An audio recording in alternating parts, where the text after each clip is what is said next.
तो हेलो मेरे प्यारे बच्चों, कैसे आप सब। होप आप सब बहुत ही बढ़िया होंगे ना। आप लोगों की पढ़ाई भी बहुत ही ज़्यादा ज़बरदस्त तरीके से चल रही होगी। ठीक है, तो जैसा कि आप सभी को पता है कि आज बड़ा ही पावन का दिन है, रक्षाबंधन का दिन है। सबसे पहले आप सभी को और मेरी प्यारी प्यारी बहनों को रक्षाबंधन की हार्दिक शुभकामनाएं। ठीक है, अ, तो आज बहुत टाइम बाद मिल रहे हैं और आई प्रॉमिस कि अब से ऐसा नहीं होगा।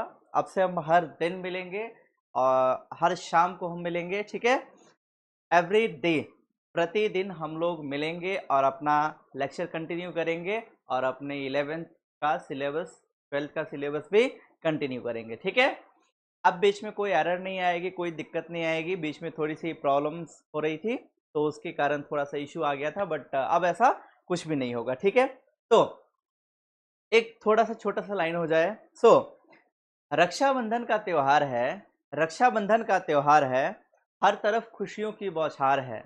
रक्षाबंधन का त्योहार है, हर तरफ खुशियों की बौछार है।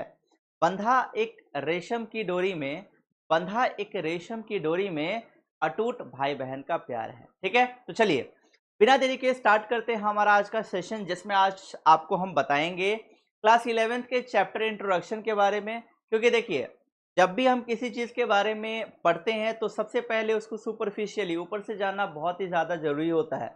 जैसे मान लीजिए कि कोई आप घर बना रहे हैं, यदि घर बना रहे हैं तो आपको पता होना चाहिए कि घर कैसे बनाया जाता है, उसमें कितना सामान लगेगा, कितना पैसा लगेगा, कितना दिन लगेगा, क्या क्या चीज़ें होगी, तभी आपका घर सही से बन पाएगा।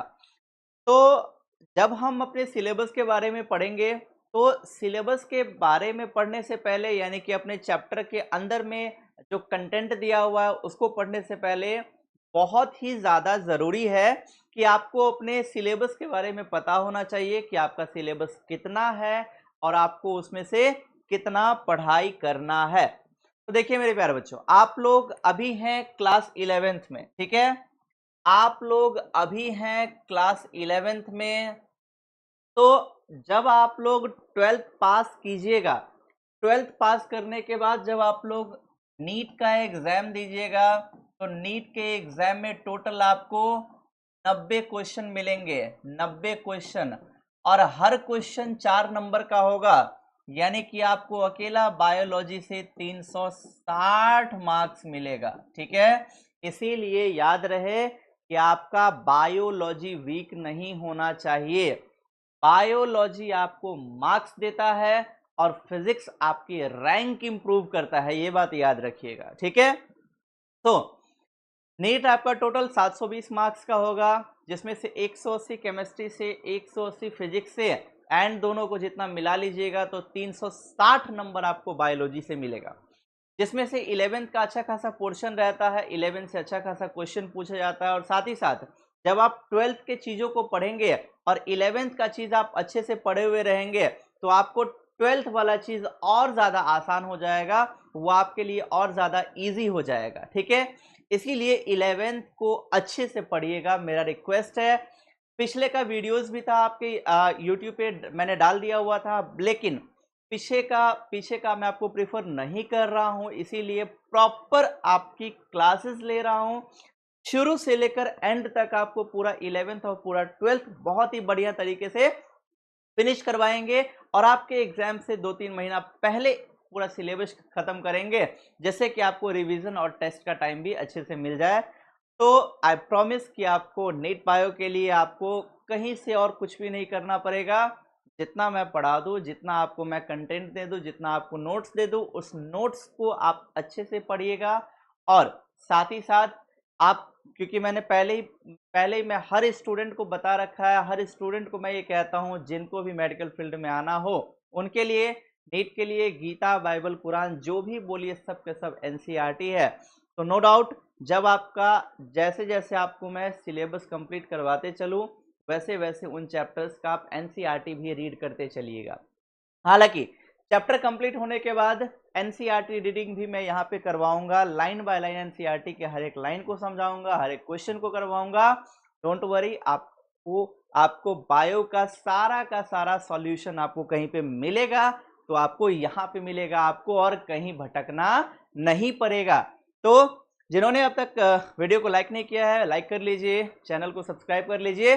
बढ़ते हैं अपने आगे की ओर और जानते हैं अपने क्लास 11th के सिलेबस के बारे में, उसके इंट्रो के बारे में। देखिए, क्लास 11th में यदि बात करेंगे तो यूनिट की यदि बात करते हैं तो क्लास 11th में आपके टोटल 5 यूनिट हैं, ठीक है। क्लास 11th में आपके टोटल 5 यूनिट हैं और चैप्टर की यदि बात करते हैं, चैप्टर की यदि बात करें क्लास 11th में तो टोटल 19 चैप्टर है, यानी कि टोटल आपको 19 चैप्टर है क्लास 11th में, ठीक है। तो एक एक यूनिट के बारे में देखते हैं, एक एक चैप्टर के बारे में देखते हैं। तो सबसे पहले स्टार्ट करते हैं अपना जो पहला यूनिट है, यूनिट ए। सबसे पहले यूनिट के बारे में देखते हैं, जिस यूनिट का नाम है diversity in the living world, ठीक है। इस यूनिट का नाम है diversity in the living world, ठीक है। तो देखिए, मैंने आपको एक चीज पहले भी बता रखा है, मैंने आपको एक चीज पहले भी बोल रखा है कि जब भी आपके पास कोई क्वेश्चन आए या फिर कोई चीज आए तो अच्छे से उस चीज को समझने का कोशिश कीजिए। जैसे मान लीजिए आप एग्जाम में बैठे हुए हैं, आप एग्जाम में बैठे हुए हैं और कोई क्वेश्चन आपके पास आया, तो स्टूडेंट गलती क्या करता है, स्टूडेंट गलती ये करता है कि क्वेश्चन को अच्छे से पढ़ा नहीं, ये भी नहीं देखा कि उसमें नॉट लगा हुआ है, क्वेश्चन मार्क लगा हुआ, उन्होंने कुछ नहीं देखा, डायरेक्ट देखा क्वेश्चन ये लिखा हुआ है, एक आंसर पे ऑप्शन पर टिक कर दिया। ऐसा बिल्कुल भी नहीं करना है। ज्यादा से ज्यादा टाइम आप क्वेश्चन पे दीजिए, तो आपको नहीं भी आता होगा फिर भी कुछ ना कुछ हिंट आपको क्वेश्चन से मिल जाएगा। वैसे ही मैं हमेशा कहता हूं, हिंदी का संधि विच्छेद आपने पढ़ा ही होगा, ठीक है। उसमें पढ़ा होगा हिमालय के बारे में। लेट्स सी, मैंने मान लिया कि मुझे हिमालय के बारे में नहीं पता है कि हिमालय है क्या, लेकिन मेरी हिंदी स्ट्रांग है, मुझे संधि विच्छेद आता है और मुझे पता है कि हिमालय को जब संधि विच्छेद करेंगे तो ये होता है हिम प्लस आलय, ठीक है। हिमालय दो शब्दों से मिलकर के बनता है हिम प्लस आलय। यदि बात करेंगे हिम की, तो हिम का मतलब होता है बर्फ, ठीक है। हिम का मतलब होता है बर्फ एंड आलय का मतलब होता है घर। यानी कि पक्का हिमालय कोई ना कोई ऐसा जगह होगा जहां पे चारों ओर क्या होगा, बर्फ ही बर्फ है। और एक्चुअली में हिमालय है भी क्या, हिमालय भी ऐसा ही है। सो हिमालय का पता चल गया कि हिमालय कोई ना कोई ऐसा जगह होगा जहां पे चारों ओर क्या होगा, बर्फ ही बर्फ होगा। क्लियर। तो इसको हम हिंदी में इसका अनुवाद करते हैं और देखते हैं ये कहता क्या है, इसका मतलब क्या है इस यूनिट का। देखिए, the living world, living world का मतलब होता है सजीव जगत, ठीक है। लिविंग वर्ल्ड मतलब सजीव जगत, ठीक है। और डाइवर्सिटी, डाइवर्सिटी का मतलब होता है विभिन्नताएं, ठीक है। डाइवर्सिटी मतलब विभिन्नताएं और इनका मतलब होता है में। अब इसको आप कर दीजिए अच्छे से बढ़िया से। इसका नाम क्या हुआ, सजीव जगत में विभिन्नताएं। यानी कि इस यूनिट का मतलब क्या हुआ, जितने लिविंग वर्ल्ड हैं उसमें जो अलग अलग प्रकार की उसमें डिफरेंसेस होते हैं। जैसे रॉबर्ट मे के अकॉर्डिंग, रॉबर्ट मे के अकॉर्डिंग इस डाइवर्सिटी यदि बात करेंगे हमारे पूरे इस एनवायरनमेंट में, तो स्पेशीज का नंबर है 1.7 टू 1.8 मिलियन, यानी कि 17 से 18 लाख स्पेशीज है, ठीक है। ये इतने लोगों की बात नहीं हो रही, ये स्पेशीज की बात हो रही है। इतनी प्रजातियां हैं, तो जाहिर सी बात है कि इतनी प्रजातियां उसमें अलग अलग प्रकार की विभिन्नताएं हैं। मैं यहाँ हूँ, आप लोग पढ़ रहे हो, मेरे और आप में बहुत सारा डिफरेंसेस है। अपने लोग का दूसरे यदि एनिमल के साथ कंपेयर करेंगे तो हम अपने लोग का उनसे बहुत ज़्यादा डिफरेंसेस होगा। तो ये इस चैप्टर में हमें उन्हीं के बारे में पढ़ना है शॉर्ट में बहुत सी चीज़ें, क्योंकि जाहिर सी बात है कि हम 17 से 18 लाख स्पीशीज के बारे में तो पढ़ नहीं सकते हैं। तो उन डिफरेंसेस के बारे में देखना है कि किस किस प्रकार के डिफरेंसेस होते हैं, उन सब को हमें पढ़ना है कहाँ पे, diversity in the living world नामक चैप्टर में। ठीक है, तो ये हो गया पहला यूनिट। अब देखिए इस यूनिट के अंदर टोटल 4 चैप्टर है। ठीक है, इस यूनिट के अंदर टोटल 4 चैप्टर है। पहला चैप्टर है द लिविंग वर्ल्ड। ठीक है, पहला चैप्टर क्या है, पहला है द लिविंग वर्ल्ड, मतलब कि सजीव जगत। द लिविंग वर्ल्ड में आपको पढ़ाएंगे लिविंग ऑर्गेनिज्म के बारे में, लिविंग और नॉन लिविंग में डिफरेंसेस के बारे में, लिविंग के अंदर कौन कौन सा कैरेक्टर होता है और कौन कौन सा डिफाइनिंग कैरेक्टर होता है उनके बारे में। यहीं पे आपको टैक्सोनॉमी पढ़ाएंगे, यहीं पे आपको बाइनोमियल नोमेनक्लेचर पढ़ाएंगे। जैसे एक जीव होता है तो उस जीव का एक साइंटिफिक नेम होता है, जैसे अपन लोग क्या है, ह्यूमन, एंड ह्यूमन का साइंटिफिक नेम क्या है, बायोलॉजिकल नेम होमो सेपियंस। तो उसको नोमेनक्लेचर का सिस्टम क्या है, किस तरीके से उसमें नोमेनक्लेचर करते हैं, वो सारा का सारा चीज आपको कहाँ पे पढ़ाएंगे, इसी वाले चैप्टर में, द लिविंग वर्ल्ड। ठीक है, उसके बाद जो आपका दूसरा चैप्टर यहाँ पे देखने को मिलेगा, इसका नाम है बायोलॉजिकल क्लासिफिकेशन। ऑलराइट, इसका नाम है बायोलॉजिकल क्लासिफिकेशन।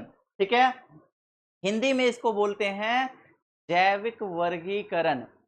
जैविक वर्गीकरण मतलब कि जीवों का वर्गीकरण, मतलब कि जीवों का क्लासिफिकेशन। देखिए सबसे पहले क्या किया गया था, जीवों को 2 भागों में बांटा गया था, जिसको बोलते हैं 2 किंगडम क्लासिफिकेशन। ठीक है, उसके बाद जीवों को 3 भागों में बांटा गया, जिसको बोलते हैं 3 किंगडम क्लासिफिकेशन। उसके बाद जीवों को 4 भागों में बांटा गया, जिसको बोलते हैं 4 किंगडम क्लासिफिकेशन। उसके बाद ऑर्गेनिजम्स को यानी कि जीवों को 5 भागों में बांटा गया आर.एच. व्हिटेकर के द्वारा, जिसको अपने लोग पढ़ते हैं 5 किंगडम क्लासिफिकेशन।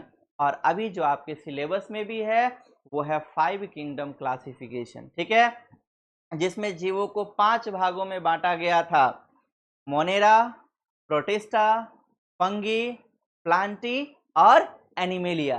कितने भागों में बांटा गया था ऑर्गेनिज्म्स को, 5 भागों में, Monera, protista, fungi, kingdom and last but not the least that is animalia. ठीक है, तो उनके बारे में हम यहाँ पे पढ़ेंगे।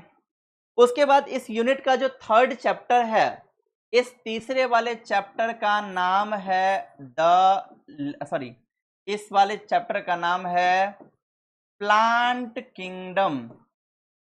ठीक है, प्लांट किंगडम। ठीक है, प्लांट किंगडम मतलब कि यहाँ पे अपन सिर्फ पढ़ेंगे किसके बारे में, प्लांट्स के बारे में। यहाँ पे प्लांट्स के कैटेगरीज क्लासिफिकेशंस के बारे में पढ़ाएंगे कि प्लांट के 5 क्लासिफिकेशन होते हैं, एल्गी, ब्रायोफाइटा, टेरिडोफाइटा, जिम्नोस्पर्म और एंजियोस्पर्म। तो प्लांट के 5 कैटेगरी के बारे में यहाँ पे पढ़ाएंगे आपके प्लांट किंगडम में। ठीक है, और सबसे लास्ट जो आएगा, इस लास्ट का नाम है एनिमल किंगडम। क्या नाम है, एनिमल किंगडम। अब इसको भी बहुत सारे पार्ट्स में क्लासिफाई किया गया था। जैसे कुछ एग्जांपल्स के बारे में बताया तो phylum Porifera, Cnidaria, Coelenterata, arthropoda, mollusc, Echinodermata, hemichordata, Chordata, ऐसे ही उसको बहुत सारे पार्ट्स में डिवाइड किया गया था। किसको, किंगडम एनिमेलिया को, यानी कि एनिमल किंगडम को। तो ये जो आपका यूनिट है, पहला यूनिट, इसको हमें क्या करना है, इसको हमें ये पहला जो यूनिट है, इस यूनिट के अंदर टोटल 4 चैप्टर आते हैं। और इन चारों चैप्टर के बारे में मैंने आपको बता दिया। ठीक है, तो ये रहा आपका यूनिट 1। क्लियर? अब देखिए, अब आते हैं यूनिट 2 पे। ठीक है, अब आते हैं यूनिट 2। क्लियर? सेकेंड यूनिट का नाम है structural organisation in structural organisation in plants and animals. ठीक है, structural organisation in plants and animals, यानी कि पेड़ पौधे और जीव जंतुओं का स्ट्रक्चरल ऑर्गेनाइजेशन यानी कि संरचनात्मक संगठन कैसा है उसके बारे में हम यहाँ पे पढ़ेंगे। तो इस यूनिट के अकॉर्डिंग आपको टोटल 3 चैप्टर यहाँ पे आएंगे। ठीक है जी, 3 चैप्टर। पहला चैप्टर इसमें आएगा, इस यूनिट का पहला चैप्टर है, एंड ओवरऑल यदि बात करेंगे तो ओवरऑल 5वां चैप्टर, इसका नाम है मॉर्फोलॉजी ऑफ फ्लावरिंग प्लांट। ठीक है, क्या नाम है? इसका नाम है मॉर्फोलॉजी ऑफ फ्लावरिंग प्लांट्स। ठीक, अब देखिए, मैं कुछ आपको टर्मिनोलॉजीज के बारे में क्यों पढ़ा दिया करता हूं, क्योंकि एक तो टर्मिनोलॉजीज आपके स्टडीज में आपकी मदद करेंगी, दूसरा उन टर्मिनोलॉजीज के बारे में आपसे एग्जाम में भी पूछ लिया जाता है, एंड तीसरा कि ये आपको आगे भी आपके पर्सनल लाइफ में, आपके प्रोफेशनल लाइफ में भी काम आएगा। ठीक, अब देखिए, जैसे यहाँ पे है मॉर्फोलॉजी, अभी अगेन संधि विच्छेद वाला काम कीजिए, हिमालय वाला। मॉर्फोलॉजी जो शब्द है इसमें 2 चीजें हैं, मॉर्फो एंड लॉजी। लॉजी का मतलब मैंने ऑलवेज आप लोग को बता रखा है स्टडी, एंड मॉर्फो का मतलब होता है एक्सटर्नल स्ट्रक्चर। ठीक है, एक्सटर्नल स्ट्रक्चर। तो मॉर्फोलॉजी को क्या बोलेंगे? Study of external structure of organism is known as morphology. ठीक है, तो ये जो चैप्टर है आपका मॉर्फोलॉजी ऑफ फ्लावरिंग प्लांट, इसमें हम क्या पढ़ेंगे? जो फ्लावरिंग प्लांट है यानी कि वैसे प्लांट जिसमें पुष्प बनते हैं, फूल बनते हैं, उनके एक्सटर्नल स्ट्रक्चर के बारे में, जैसे कि उसमें पढ़ेंगे रूट के बारे में, स्टेम के बारे में, लीव्स के बारे में। ठीक है, इन सब के बारे में हम कहाँ पे पढ़ेंगे? मॉर्फोलॉजी ऑफ फ्लावरिंग प्लांट में। ठीक है, अगला जो चैप्टर आएगा, अगले चैप्टर का नाम है, यानी कि इस यूनिट का सेकंड चैप्टर, इस यूनिट का सेकंड चैप्टर और ओवरऑल छठा चैप्टर, जिसका नाम है एनाटमी ऑफ फ्लावरिंग प्लांट। ठीक है, एनाटमी ऑफ फ्लावरिंग प्लांट्स। ठीक है, अब देखिए यहाँ पे शब्द आया एनाटमी। देखिए, जब आप 11-12 पास आउट करके नीट का पेपर देंगे एंड होप कि आपका सिलेक्शन हो जाता है, तो उसके बाद जब भी आप मेडिकल कॉलेज में जाओगे, अपने एमबीबीएस की पढ़ाई करोगे, तो वहाँ पे आपको एक बहुत ही इम्पोर्टेंट, थोड़ा सा टफ भी होता है, बहुत एक इम्पोर्टेंट सब्जेक्ट भी मिलता है, एनाटमी। एनाटमी में आपको एक डेड बॉडी दे दिया जाता है, डेड बॉडी को काट करके उसके अंदर के पार्ट्स के बारे में आपको दिखाता है, उसके बारे में आपको नॉलेज इंफॉर्मेशन मिलता है वहां से। तो मतलब कि ये क्या हुआ? एनाटमी। एनाटमी क्या हुआ? एनाटमी हुआ आपका स्टडी ऑफ इंटरनल स्ट्रक्चर। क्या हुआ? Study of internal structure. मतलब कि इस चैप्टर में हम क्या पढ़ेंगे? इस चैप्टर में हम पढ़ेंगे जो फ्लावरिंग प्लांट है, फ्लावरिंग प्लांट यानी कि वैसे प्लांट जिसमें पुष्प बनता है, उसके इंटरनल स्ट्रक्चर के बारे में पढ़ेंगे। जैसे एक्सटर्नल में क्या था? रूट, स्टेम, लीव्स, ये ब्रांचेस, ये सारी चीजें थी। इंटरनली हम क्या पढ़ेंगे? इंटरनली पढ़ेंगे जाइलम के बारे में, फ्लोएम के बारे में, उसके अंदर के टिश्यूज के बारे में, तो वो सब स्टडी हम कहाँ पे करेंगे, यहाँ पे चैप्टर नंबर 6 में, ठीक है। एंड इस यूनिट का लास्ट चैप्टर और ओवरऑल 7th चैप्टर, जिसका नाम है स्ट्रक्चरल ऑर्गेनाइजेशन इन एनिमल, यानी कि एनिमल्स में स्ट्रक्चरल ऑर्गेनाइजेशन कैसा है उसके बारे में अपन कहाँ पे पढ़ेंगे, तो उसके बारे में अपन पढ़ेंगे यहाँ पे 7th चैप्टर, जिसका नाम है स्ट्रक्चरल ऑर्गेनाइजेशन इन एनिमल्स में। इन्हीं में अलग अलग प्रकार के टिश्यूज के बारे में पढ़ेंगे, इन्हीं में फ्रॉग के बारे में पढ़ेंगे, कॉकरोच के बारे में पढ़ेंगे, तो वो अपन को यहाँ पे पढ़ना है। तो ये रहा आपका टोटल ओवरऑल आपका 2nd यूनिट। तो 2 यूनिट क्लियर है। अब आते हैं तीसरे यूनिट पे, ठीक है जी। जो आपका तीसरा यूनिट है, ठीक है, जो आपका तीसरा यूनिट है, यूनिट सी, तीसरा यूनिट, इसका नाम है साइटोलॉजी। साइटोलॉजी मैंने आप लोगों को क्या सिखाया है कि हिमालय वाला, संधि विच्छेद वाला कर दो अलग अलग। साइटो प्लस लॉजी, साइटो मतलब सेल, लॉजी मतलब स्टडी, मतलब कि स्टडी ऑफ सेल। तो इसी को शॉर्ट में क्या बोलते हैं भाई, इसी को बोलते हैं सेल बायोलॉजी, ठीक है। तो आपका तीसरा जो यूनिट है, इस तीसरे यूनिट का नाम है सेल बायोलॉजी।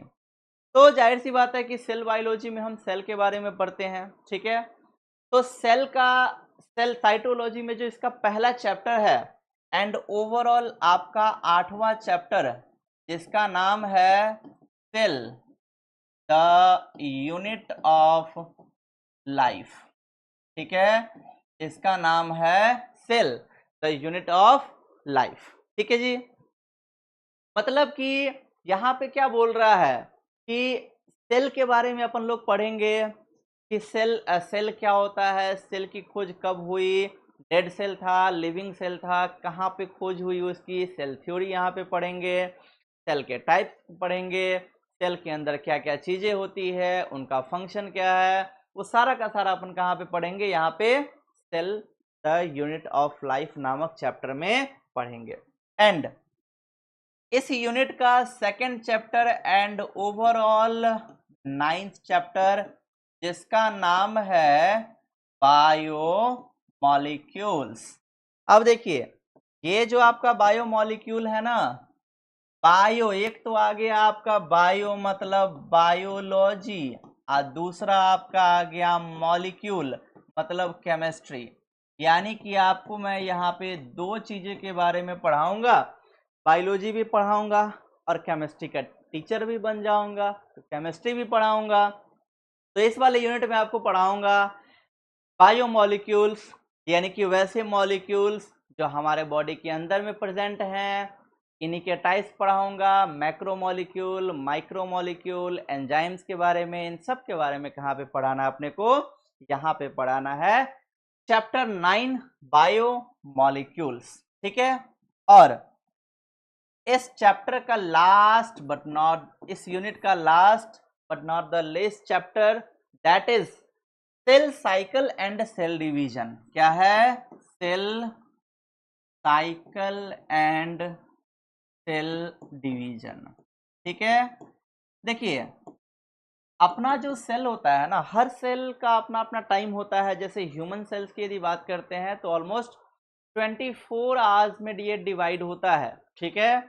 सेल क्या होगा, ग्रो होगा, डीएनए सिंथेसिस करेगा, फिर से ग्रो होगा, कंटिन्यू ग्रो कंप्लीट करेगा, फिर अपने आप को डिवाइड करेगा। एक सेल 2 सेल में कन्वर्ट होगा, 2 से 4 सेल में। तो ये क्या है, ये है सेल साइकिल। और डिवीजन जो हुआ दैट इज सेल डिवीजन। तो उसके बारे में हम यहाँ पे पढ़ेंगे cell cycle and cell division नामक चैप्टर में, ठीक है। तो ये हो गया आपका टोटल 3 यूनिट, ठीक है जी, ये हो गया आपका टोटल 3 यूनिट। अब आते हैं 4th यूनिट की बात करते हैं। जो आपका 4th यूनिट है, यूनिट डी, जिसका नाम है प्लांट फिजियोलॉजी, प्लांट फिजियोलॉजी। अब देखिए नाम में आ गया प्लांट फिजियोलॉजी। फिजियोलॉजी किसको बोलते हैं? Study of function of body, ठीक है, study of function of body, plant physiology. तो किसका बॉडी? प्लांट का बॉडी, यानी कि प्लांट के बॉडी के अंदर जो फंक्शंस होते हैं, जो क्रियाएं होती है, उनके बारे में हम पढ़ेंगे। कहाँ पे? वो पढ़ेंगे प्लांट फिजियोलॉजी में। क्लियर है यहाँ तक? कोई दिक्कत? चलिए, तो प्लांट फिजियोलॉजी में आपको यहाँ पे टोटल 3 चैप्टर के बारे में पढ़ना है। तो इस यूनिट का पहला चैप्टर एंड ओवरऑल 11वां चैप्टर है रेस्पिरेशन इन प्लांट्स। ठीक है जी, रेस्पिरेशन इन प्लांट्स मतलब कि हाउ प्लांट्स रेस्पायर। जैसे अपने लोग के पास रेस्पिरेटरी सिस्टम होता है, अपने लोग सांस लेते हैं, छोड़ते हैं, ये जो प्लांट होते हैं ये कैसे रेस्पायर करते हैं, ये कैसे श्वसन की प्रक्रिया करते हैं, तो वो पढ़ेंगे हम कहाँ पे? यहाँ पे 11वें चैप्टर में, रेस्पिरेशन इन प्लांट्स में। ठीक है, अगला इस यूनिट का दूसरा चैप्टर एंड ओवरऑल 12वां चैप्टर, जिसका नाम है फोटोसिंथेसिस इन हायर प्लांट। ठीक है, फोटोसिंथेसिस इन हायर प्लांट। जो बड़े बड़े प्लांट्स होते हैं ना, उनमें फोटोसिंथेसिस का प्रोसेस कैसे होता है वो हम पढ़ेंगे यहाँ पे इस चैप्टर में। फोटोसिंथेसिस के बारे में सभी को पता होगा, नो डाउट आप लोगों को भी कुछ ना कुछ पता ही होगा। फोटो मतलब लाइट, मतलब सनलाइट, सिंथेसिस मतलब बनाना। ठीक है, तो सनलाइट के उपस्थिति में खाना बनाने का जो प्रक्रिया होता है प्लांट्स में, उसको क्या बोलते हैं? फोटोसिंथेसिस।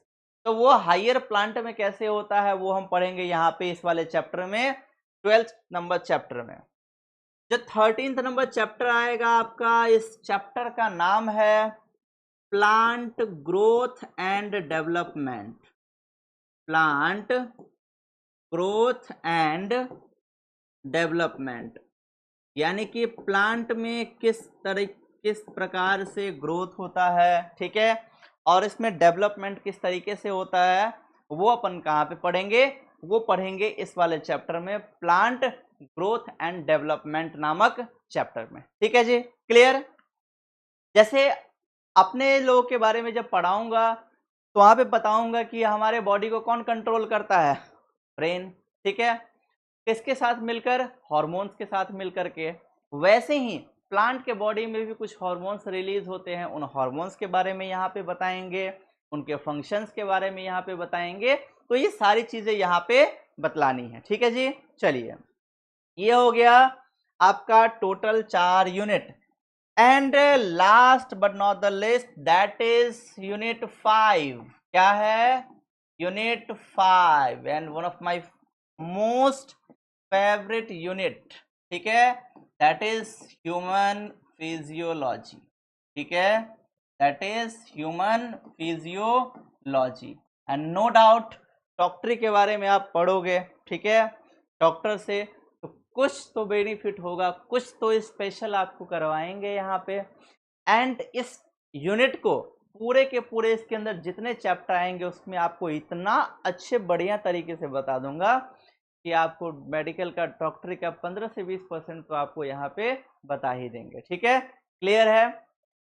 एटलीस्ट इस यूनिट को पढ़ने के बाद यदि आप कुछ ना भी करो तो आपको अपने बॉडी के फंक्शंस के बारे में तो पता चल जाएगा।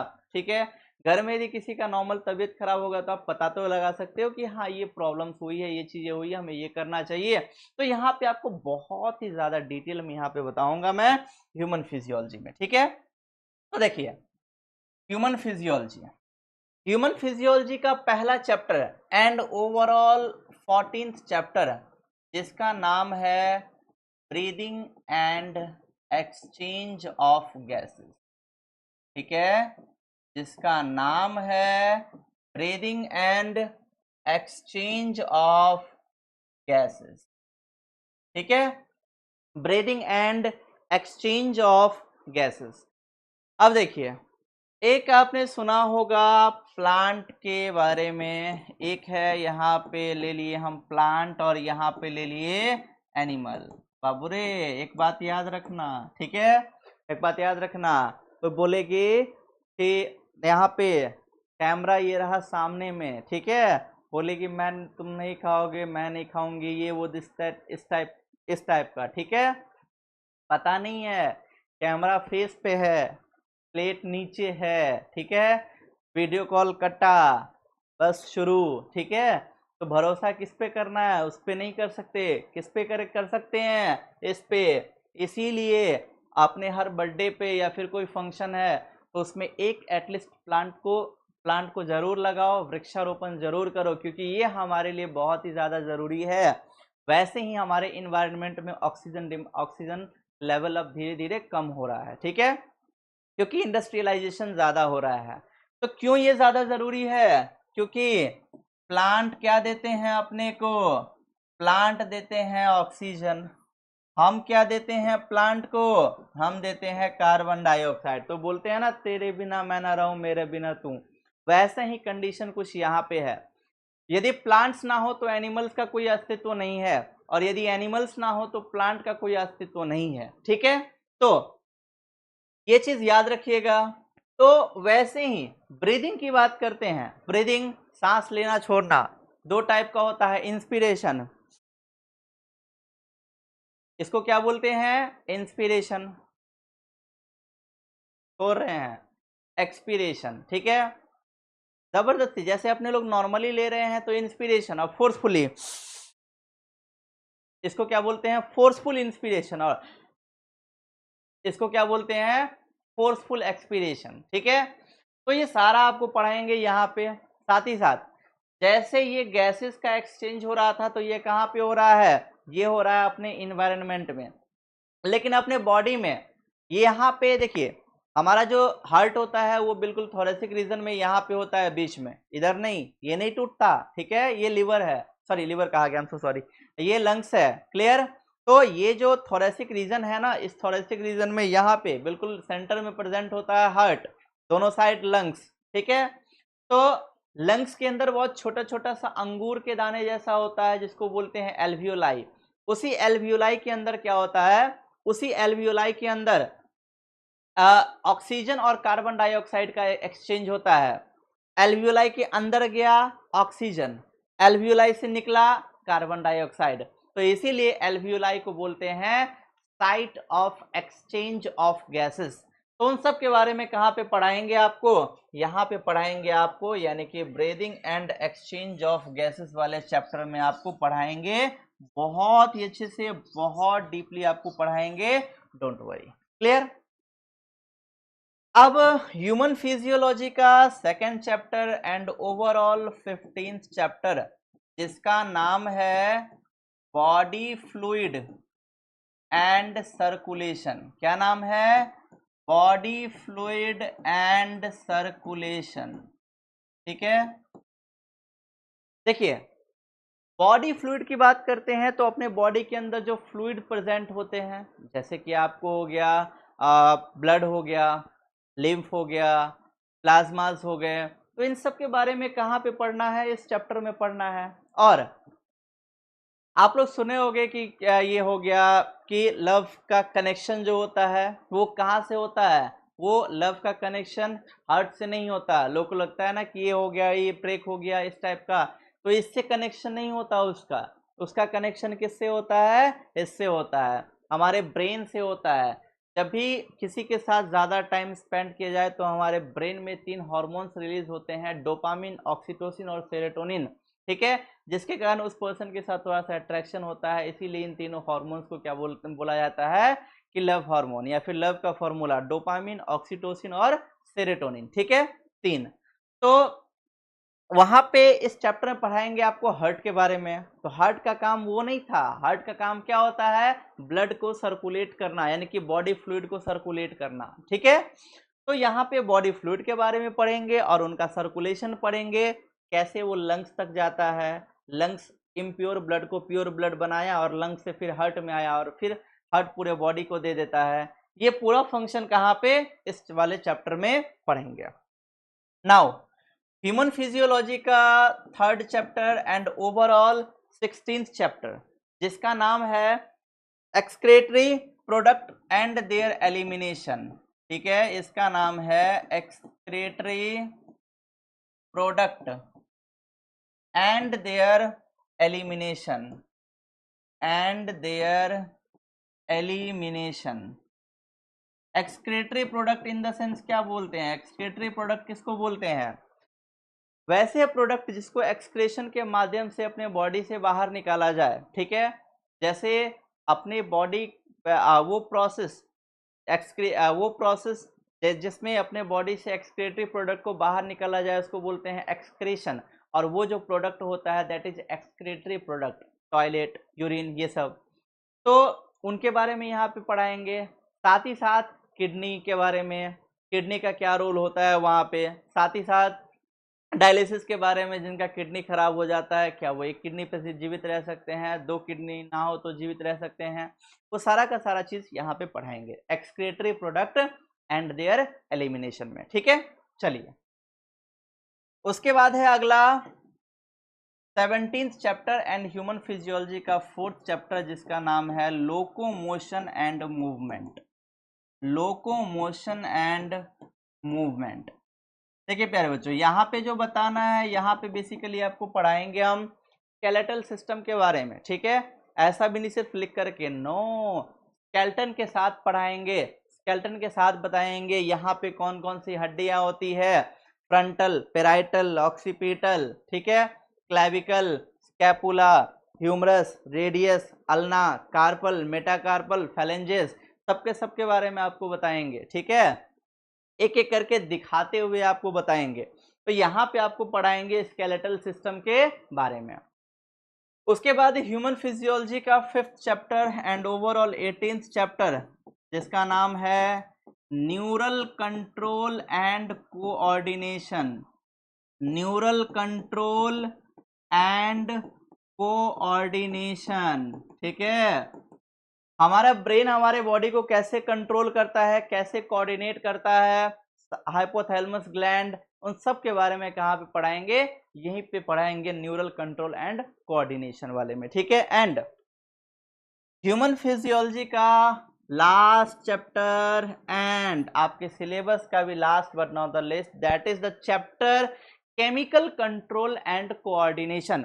मैंने आपको पहले ही बताया, ठीक है, कितना टाइम हुआ है बॉस, हाँ, तो मैंने आपको पहले ही बताया कि जो अपना हमारा ब्रेन है, वो बॉडी के वो जो हमारा ब्रेन है वो हार्मोन्स के साथ मिल करके अपने बॉडी को कंट्रोल करता है। तो उन्हीं हार्मोन्स के बारे में जो आपको पढ़ाएंगे वो पढ़ाएंगे केमिकल कंट्रोल एंड कोऑर्डिनेशन। सारे के सारे ग्लैंड के बारे में, वो सारे ग्लैंड क्या सेक्रेट करता है उनके बारे में, सबके बारे में आपको बहुत डिटेल से, बहुत ही बढ़िया तरीके से पढ़ाएंगे। कहाँ पे, जिस जगह पे, जिस चीज में आपको पढ़ाएंगे, that is chemical control and coordination. ठीक है, तो ये रहा आपके चैप्टर का रिव्यू, ओवरव्यू। ठीक है, अब देखिए जब अभी क्या हुआ है, आप लोग 9th में पढ़े हुए, अब पहले ये बात करते हैं कि स्टार्ट सबसे पहले अपन क्या करेंगे। ठीक है, उसके मन में होगा सच है पहले से, नो डाउट पहले से ही करेंगे, लेकिन यूनिट कौन सा पहला स्टार्ट करेंगे। तो आपको ये पता होगा कि 9th 10th में आपने सेल के बारे में पढ़ा होगा, कोशिका के बारे में पढ़ा होगा, 6th 7th 8th में भी है, अभी सीबीएसई के बुक में 3 4 5 में भी आ गया है। यानी कि आपके बचपन से लेकर 55 तक आपको जो यूनिट चलता है वो आपको साइटोलॉजी वाला चलता है, सेल वाला आपको मिलेगा ही मिलेगा। ठीक है, तो आप 9 10th, उससे पहले 11th में नीट में अच्छा खासा क्वेश्चन पूछता है। उसके बाद जब आप कॉलेज जाओगे तो वहाँ पे चाहे आप नॉर्मल ग्रेजुएशन करो या फिर मेडिकल ग्रेजुएशन करो, कैसे भी आप कहीं से भी कुछ भी पढ़ाई करो, डॉक्टरी की पढ़ाई करो, आपको साइटोलॉजी आपको मिलेगा ही। बहुत इंटरेस्टिंग भी है और बहुत ही अच्छा है और बहुत ज़्यादा इम्पोर्टेंट भी है। तो जो अपन सबसे पहले स्टार्ट करेंगे वो होगा अपना पहला यूनिट साइटोलॉजी, और साइटोलॉजी यूनिट का पहला chapter cell the unit of life. ठीक है, तो ये रही अपनी आज की क्लास। मिलते हैं फिर इसके बाद अपने नेक्स्ट क्लास में। तब तक आप बने हुए रहिए। अगेन बहुत मेहनत कर रहा हूँ आप लोगों के लिए भी, तो वीडियो को लाइक कर दीजिएगा, अच्छा सा कमेंट कर दीजिएगा, या फिर कोई डाउट हो तो वो आप कमेंट कर दीजिएगा। उसके बाद आपको अपने फ्रेंड्स तक भी शेयर कर दीजिए, जिससे कि वहाँ तक भी पहुँच सके, तभी स्टूडेंट पढ़ सके अच्छे से और मेहनत करके। जितना ज़्यादा कंपटीशन होगा मज़ा उतना ज़्यादा आता है। ठीक है, चलिए तब तक के लिए आपसे विदा लेते हैं, फिर मिलते हैं अपने अगले अगले क्लास में। ठीक है, अच्छे से रक्षाबंधन को सेलिब्रेट कीजिए और फिर मिलते हैं अपने अगले क्लास में। तब तक के लिए गुड नाइट, शुभ रात्रि, happy Rakshabandhan to all of you. Thank you so much guys.